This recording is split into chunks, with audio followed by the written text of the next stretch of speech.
हम लोग अपने घर के अंदर बिजली की फिटिंग करवा तो लेते हैं, लेकिन उसके बाद में सालों तक इलेक्ट्रीशियन और बिजली वालों को कोसते रहते हैं। ऐसा हरदम नहीं होता है कि हमेशा बिजली वालों की ही गलती होती है। दोस्तों, आज हम बिजली फिटिंग से जुड़ी 10 ऐसे महत्वपूर्ण बातें आपसे, मतलब ये पॉइंट की बातें हैं, जो 10 बातें एक हर बिजली फिटिंग करने वाले को और जो घर के अंदर अपने बिजली की फिटिंग करवा रहा है उसको जरूर ध्यान देनी चाहिए। दोस्तों, आज की वीडियो अगर आप देखेंगे तो आप अपने जीवन में कभी पछताएंगे नहीं। तो हेलो दोस्तों, मैं हूं आपके साथ रामू प्रसाद और आप मेरे चैनल ऐसी सॉल्यूशन पर। तो चलिए दोस्तों, फटाफट से वीडियो को शुरू कर लेते हैं।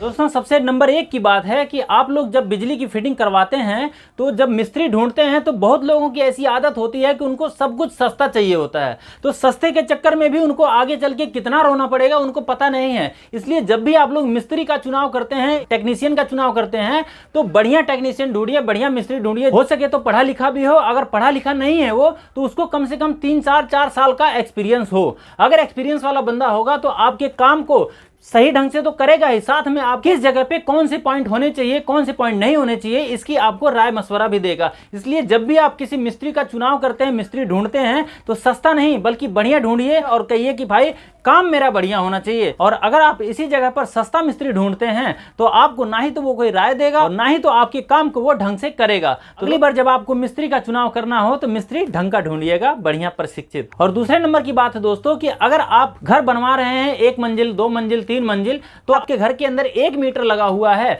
तो उस मीटर के पास में कम से कम आप 63 एम्पेयर की एमसीबी लगाइए। अगर आपका सिंगल मंजिल है तो वहां पे 32 एम्पेयर की एमसीबी लगाइए और अगर आपका 3 मंजिल बना रखे हैं तो वहां पे 63 एम्पेयर की एसपीएन या डीपीएमसीबी जरूर लगाइए। क्योंकि दोस्तों ऐसा करना इसलिए जरूरी है कि मान लीजिए किसी घर के अंदर किसी फ्लोर पे फॉल्ट पड़ गया जिसकी वजह से कि हमें पीछे की पूरी लाइन को काटना है। तो पूरी लाइन को काटेंगे तो आप तभी जब आपके मेन मीटर के पास में कोई एमसीबी लगी होगी तो आप उसको आसानी से काट सकते हैं। जो फॉल्ट होने वाला है यानी कि जो शॉर्ट सर्किट हो रहा है वह शॉर्ट सर्किट होने से बच जाएगा। इसलिए आप अपने मीटर के पास में एक एमसीबी बॉक्स, एक मेन एमसीबी जरूर लगवाएं ताकि आपका घर सुरक्षित रहे। तीसरे पॉइंट की बात करते हैं दोस्तों कि आपका घर चाहे छोटा है चाहे बड़ा है, इससे कोई मतलब नहीं है। आप अपने घर के अंदर जब आप एक कनेक्शन करवाते हैं तो सभी कमरों की जो एमसीबी होती है, यानी कि मेन मीटर के पास में तो आपने एमसीबी लगा ली, उसके बाद में अलग से एक एमसीबी बॉक्स लगवाइए जिसके अंदर अलग अलग कमरों की अलग अलग एमसीबी होनी चाहिए। क्योंकि दोस्तों ऐसा अगर आप नहीं करवाएंगे तो अगर आप एक ही एमसीबी पे अपने घर की बिजली की फिटिंग करवा देते हैं तो ऐसा होगा कि जब आपके घर की कोई भी लाइट अगर फॉल्ट करती है तो सारी के सारे घर की लाइट आपकी बंद हो जाएगी। ठीक है, तो इसलिए ये जरूरी है जब आप अपने घर की फिटिंग करवाते हैं तो एक छोटा सा एमसीबी बॉक्स लगाइए, बाथरूम की लाइट अलग कीजिए और किचन की लाइट अलग कीजिए और कमरे की अलग कीजिए और बरामदे की अलग कीजिए। मतलब इस तरह से आप अलग अलग करेंगे तो जहां पे फॉल्ट पड़ेगा केवल उसी जगह की लाइट जाएगी, बाकी आपके पूरे कमरे के अंदर, पूरे घर के अंदर लाइट आती रहेगी। इसलिए जरूरी है कि आप अपने घर के अंदर एमसीबी बॉक्स जरूर लगवाएं। और चौथे पॉइंट की बात है दोस्तों कि अगर आपके घर के अंदर जो बड़े लोड के ऊपर चलने वाली चीजें हैं, जैसे कि आपके गीजर हो गया या प्रेस है, रूम हीटर है, मतलब ये सब चीजें हैं, अगर आप चला रहे हैं अपने घर के अंदर आपको इस्तेमाल करना है तो इनके लिए आप अलग से पावर के बोर्ड का कनेक्शन ले जाएं, मोटी तार डलवाएं उसके ऊपर। और उसकी एमसीबी जब लगवाते हैं एमसीबी भी आपको हैवी लगवानी पड़ेगी। मिस्त्री को बोलिए कि इसके लिए अलग से एमसीबी लगाओ जिसके अंदर के हमारे पावर के कनेक्शन जो जा रहे हैं, पावर के बोर्ड जहां पे लगेंगे उसके लिए। अगर आप 6 एम्पेयर के बोर्ड के ऊपर अगर आप कोई प्रेस चलाते हैं या गीजर चलाते हैं, पानी की रोड लगा देते हैं तो आपका वो जो 6 एम्पेयर का बोर्ड होता है वो बहुत ही जल्दी खराब हो जाता है। जहां उसको 1 साल चलना चाहिए वो आपका 1 महीना भी नहीं चलेगा। इसलिए आपको ये जरूरी है कि जहां जहां आपको पता चलता है यहां पर मुझे पानी गर्म करने के लिए मतलब यहां पे एक बोर्ड चाहिए तो वहां पे आप पावर का 16 एम्पेयर का बोर्ड लगवाइए। जहां पे आपको प्रेस करना है वहां पे भी आप 16 एम्पेयर का बोर्ड लगवाइए। जहां आपको गीजर का पॉइंट चाहिए उस गीजर के पॉइंट पे भी आप डायरेक्ट वायर ना लगा करके वहां पे एक सॉकेट लगवा दीजिए, सिंगल कटिंग करवा करके, या आजकल तो मॉडलर में आते हैं सिंगल, बिल्कुल फिटिंग में आ जाता है वहां पे। तो आप सब जगह के लिए आपको 500 वाट से ज्यादा के लोड डालना है जिस जगह पे, वहां पे आप पावर के बोर्ड जरूर लगवाइए ताकि आप निश्चिंत रहें और अपने इलेक्ट्रिकल प्रोडक्ट का आनंद लेते रहें। और 5वें पॉइंट की बात है दोस्तों कि बाथरूम के अंदर जो लाइट वगैरह जलती हैं, यानी कि जो पंखे वगैरह भी चलते हैं उसके अंदर कोशिश कीजिए कि स्विच ऑन ऑफ करने की जो बटन होती है वो बाथरूम के अंदर ना होकर के बल्कि बाहर जहां से आप एंट्री कर रहे हैं तो वहाँ पे आप लगवाइए। क्योंकि दोस्तों कई बार होता है कि जब हम लोग उसमें स्नान करते हैं या फव्वारा चलाते हैं तो हम फव्वारे के जो छींटे होते हैं, नहाते समय पानी की छींटे हमारे बिजली के बोर्ड पे अगर हमने अंदर लगवा रखा है तो बिजली के बोर्ड पे पड़ते हैं,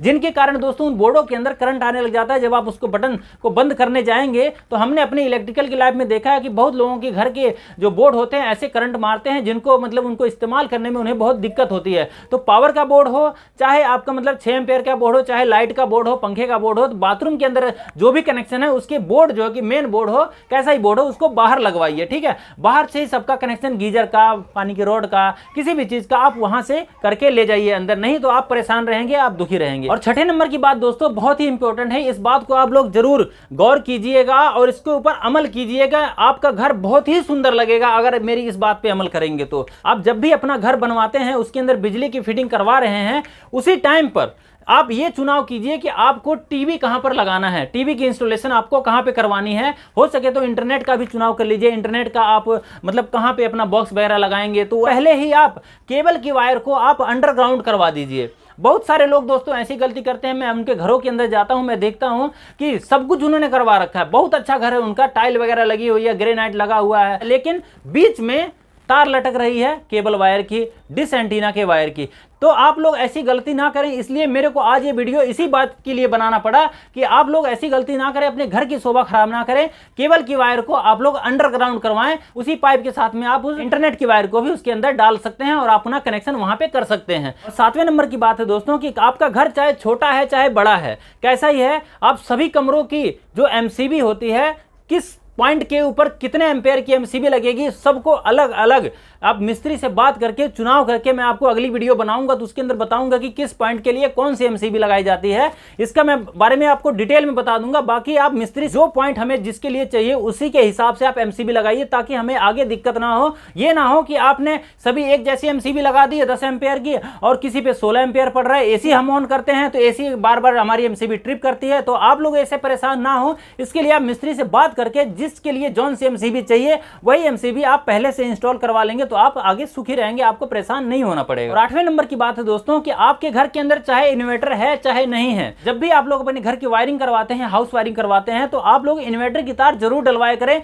चाहे आप इन्वर्टर आपको लगाना हो चाहे नहीं लगाना हो। क्योंकि दोस्तों भविष्य का पता किसी को नहीं है कि आगे क्या होने वाला है, लाइट की कंडीशन क्या रहेगी। इसलिए सब कुछ होने के बाद जब आप सोचते हैं कि सर हमें अपने घर के अंदर इन्वर्टर लगाना है, तो उस समय जब आप अपने घर में इन्वर्टर का इंस्टॉलेशन करने लग जाएंगे तो आपको बाहर से तार डालना पड़ेगा, जो कि बहुत ही बेकार लगता है। एक तार सिंगल जाएगी, सारी तारें अंदर हैं और बाकी टाइल के ऊपर से एक तार लटक रही है, कितना बुरा लगेगा, आप जरा सोच करके देखिए। इसलिए आप लोग कोशिश कीजिए कि जब आप वायरिंग करवाते हैं तो उसी के साथ में एक बंडल तार और खर्च कीजिए और आपके पूरे घर के अंदर इन्वर्टर की वायरिंग हो जाती है। और 9वें नंबर की बात है दोस्तों कि अगर आप चाहते हैं कि आपको किसी प्रोडक्ट के अंदर करंट आ रहा है पर आपको करंट ना लगे, तो उसके लिए एक काम करवा लीजिए। थोड़े पैसे तो लगते हैं लेकिन आपकी सुरक्षा बहुत ही बड़ी हो जाती है, क्योंकि दोस्तों सुरक्षा सबसे बड़ी चीज है। अगर आप ऐसा कर लेते हैं तो आप हमेशा सुरक्षित रहेंगे। एक काम कीजिए कि आप अपने घर के अंदर एक ग्रीन कलर की वायर डाली जाती है, सभी बोर्डों के अंदर उस ग्रीन कलर के वायर का कनेक्शन करवाएं। पंखा हो चाहे फ्रिज हो चाहे